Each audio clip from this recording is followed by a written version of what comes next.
Hello and welcome to another video in the How Simplify series. In the last video, we were able to take a quick introduction, looked at what our programming language is, why is the gold mine or gold focus for industries, and how it differs from Python. And this video, we're just going to move forward with checking the data types. Yeah, the last video we mentioned how important data type is for either um, software engineer, a data analyst guy, anybody in the world of IT that will interact with data needs to know what data is. So we're able to talk about the integer, the numeric. We saw their differences, the ones that holds the floating numbers and the whole number, and any number that has the L to it is actually an integer number. So before we begin in this class, in this session, let me just quickly have these and give us a refresher from last time. If we want to know really what data type our data is, we just need to call the class. Then I could just say class, maybe 6i. And when I run this, control enter is actually running it for us. So it will return the type of data that it is for me at the end of the day. So let's move forward and continue with this class. Next one we're talking about is character. So character is basically just a string as well. And character is actually stored in the either in a single quote or a double quote. For example, I could store my name, and my name will now be a string of characters. Basically, that's what it is, collection of characters. So if I do this and it will create an object version of it for me, you can see it here. Then after creating an object version of it for me, then I could go ahead and say name, and you can see it's saying the name printed out Elijah. If I want to see what class does it belong to, so I could always go class and pass the name in it, and at the same time it's telling me that the name is of the class character. So that makes sense. So if you need to store names, email address, phone numbers, home address, disease type, just think of it, whatever is alphanumeric or just a collection of character, you're going to store them as characters, as the string literal here, either with a double quote or a single quote. That's a double quote, and this will be for a single quote. Can have this.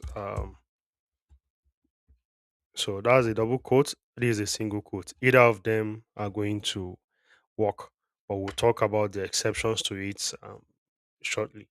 So let's move on and talk about these guys, the logical aspect of this. So this is where your R or your programming gets much more stronger, because with the logical guys, they always return what we call a Boolean value. It returns just one value at a time. So that is giving you a true or a false. For example, let's say we have a data that returns you somebody's salary, and the salary happens to be 550,000 all through, and then we have another value called expenses, and the expenses happens to be 480,000, for example, and you want to check, just we do this all the time, you check either your software, you want to even withdraw money from your ATM, your machine, the machine will check, is your card smart, do you have money in your account, is your bank available? Is there money in the ATM? All of these things are always checking and returning either a true or a false. So those are Boolean values. That's the logical part of every programming or every coding you see. So we can go ahead and say salary less than expenses, for example. So we are trying to see that is salary less than expenses. I can print this out and see what it returns to us at the end of the day. So I want to say salary less than expenses. So let me create object of each of these guys. You can see now each of the variables I'm using are having their values in the global environment. That's the only way I'll be able to use them. So you can see it said false. That means this condition. So whenever you're looking at Boolean, you're thinking about condition. So let's check. Is salary greater than expenses? Did it change? It's saying true. So Boolean data types either return true or false per time, depending on the condition and what they are checking. So we've already checked what type of and what class does.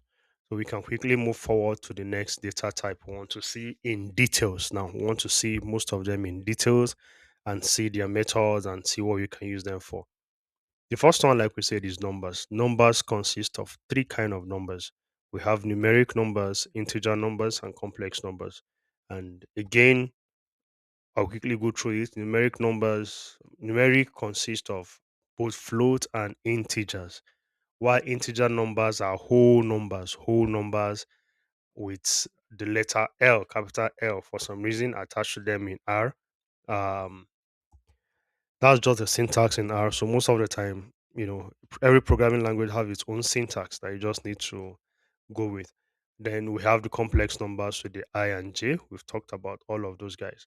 Then type conversion or typecasting. This is basically changing from one type to another type, maybe doing operations, doing data manipulations. For example, it is generally impossible for you to concatenate or to join a numeric and a string. You might end up getting an error in R. Meanwhile, other guys, I think Python allows that, JavaScript allows that. So every programming language with their own syntax. So if you must perform an operation, the data must be of the same type, and you are able to come up with an expression. What do we mean by this? For example, now let's look at how we can quickly implement all of this in the next 3 minutes, and we will end this video and plan for another video. So quickly, let me say I have an age. The data you're working with returned an age, but the string of 45. So now this is an age, but the string it returned as 45. That's what we'll see. So if I want to see the class that this belongs to, just to be sure, it will say this is a character. So it's saying age this character. So, but then age is not supposed to be a string. For some reason, age should be an integer. So how can I do a type conversion to move this from what it is to what it's supposed to be? That's basically what type conversion means. So it's as easy as saying I could say new or converted or cleaned age or processed age, whatever variable name you are giving it. Naming of variable becomes a second nature to you, but follow this one rule: name your variable in line with what you're working on. So if I say as I want this as integer now. So as integer is a method, or yeah, is a functionality that comes automatically with R. So it will take this my age, pass it through this particular method and return a new age. And if I go ahead and run this, I have a new age. So if you look at the new age, you can see it says 45L here. So that means the new age is integer. Just to confirm to be sure, the same thing you go ahead and so you use this class most of the time. It's getting to know data structure, data types solves most of your question for you. So you can see initially it was an integer, initially it was character, sorry, and now it's age. So imagine you have an entire column of data of age that comes as a string or a character. By just calling this guy on the column, you're able to return all of them as integer, and you're able to use them for what you want to use them for. So quick recap: in this video, we picked up from where we stopped the last time. We understood from the very first time. This is the second video. We talked about characters, or characters are just collection of strings or collection of texts, whatever way it comes to mind. And you're either presenting them either in a double quote or a single quote.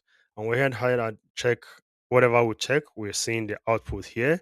And we talked about the logical that returns true or false. It returns one value at a time. And we said it controls the flow of your code and controls the flow of execution. For example, look at this. One of the logical operators, you want to leave your house, you check outside. Is it raining? If it's raining, it will return it true or false. Do you still want to go? True or false? Do you have an umbrella? True or false? Basically, that's how all of this control. So that should be all for this video. I will see you in the next video. Bye for now.